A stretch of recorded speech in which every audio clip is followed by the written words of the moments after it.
নমস্কার বন্ধুরা, আমরা মেদিনীপুরি ইউটিউব চ্যানেলে আপনাদেরকে সবাইকে স্বাগত জানাই। এই চ্যানেলে আমরা বেসিক্যালি ডেলি বেসিসের কিছু ব্লগ, ভিলেজ রিলেটেড আপডেটস যা থাকে সব কিছু কভার করার চেষ্টা করি। তো বন্ধুরা, যদি আমাদের চ্যানেলের ভিডিওগুলো আপনাদের ভালো লেগে থাকে তাহলে আপনারা আমাদের চ্যানেলটা সাবস্ক্রাইব করবেন আর পাশে থাকবেন। তো বন্ধুরা, প্যান্ডেলের এখন কাজ চলছে। তো বন্ধুরা, বাঁশের কাজ পুরোপুরি কিন্তু কমপ্লিট হয়ে গেছে। সামনে যে ফাঁকা স্পেসগুলো আছে ওইগুলোতে পুরো শোলের কাজ হবে। শোলের কাজ এখন বাকি আছে অনেকটা। যখন পুরোপুরি শোলের কাজটা কমপ্লিট হয়ে যাবে প্যান্ডেলটা দেখতে আরও অ্যাট্রাকটিভ লাগবে। তো বন্ধুরা, আমরা এখন আছি নান্দনিকের সামনে।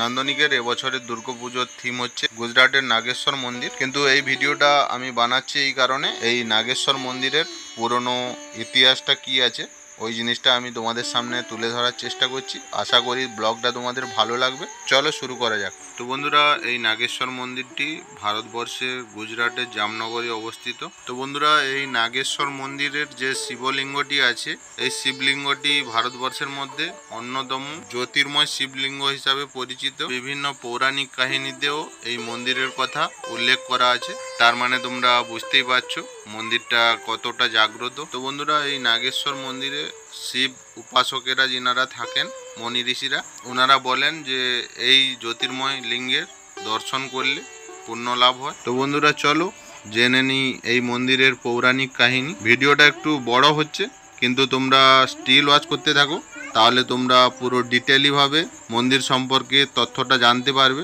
তো বন্ধুরা, প্রাচীনকালে এই স্থানে দারুক নামে একজন রাক্ষস ছিলেন। ওনার স্ত্রীর নাম হচ্ছে দ্বারকী। উনি মা পার্বতীর ভক্ত ছিলেন। উনি পূজা অর্চনার মধ্য দিয়ে মা পার্বতীকে সন্তুষ্ট করেছিলেন। এই জন্য ওনাদের বসবাস করার জায়গাটির নাম রেখেছিলেন দ্বারক অরণ্য। একবার এই রাক্ষসদের অত্যাচার বেড়ে গেছিল সাধারণ মানুষের উপর। ওই দারুক সুপ্রিয় নামের একজন ব্যক্তিকে অপহরণ করেছিলেন। ওই সুপ্রিয় নামের ব্যক্তিটি ছিলেন বাবা মহাদেবের ভক্ত। তো উনি বন্দি থাকা অবস্থায় ওই ঘরের মাটি দিয়ে বাবা মহাদেবকে পুজো করেছিলেন। তো বন্ধুরা, ওনার উপাসনায় বাবা মহাদেব সন্তুষ্ট হন। তারপর স্বয়ং মহাদেব ওনাকে বরদান করেন। তো বন্ধুরা, সুপ্রিয় বরদান স্বরূপ বাবা মহাদেবকে বলেন যে দ্বারক রাক্ষসকে বধ করার জন্য অস্ত্র উনি চেয়েছিলেন, আর সেই অস্ত্র দিয়েই বধ করেছিলেন দ্বারক রাক্ষসকে। তো বন্ধুরা, এরপর সুপ্রিয় বাবা মহাদেবকে বলেন যে জ্যোতির্লিঙ্গ রূপে ওই জায়গাতে বিরাজ করতে। তখন দেবাদিদেব মহাদেব ওনার কথায় সন্তুষ্ট হয়ে ওই জায়গাতে বাবা নাগেশ্বর রূপে বিরাজ করেন। তো বন্ধুরা, এখানে মা দেবী পার্বতীও নাগেশ্বরী রূপে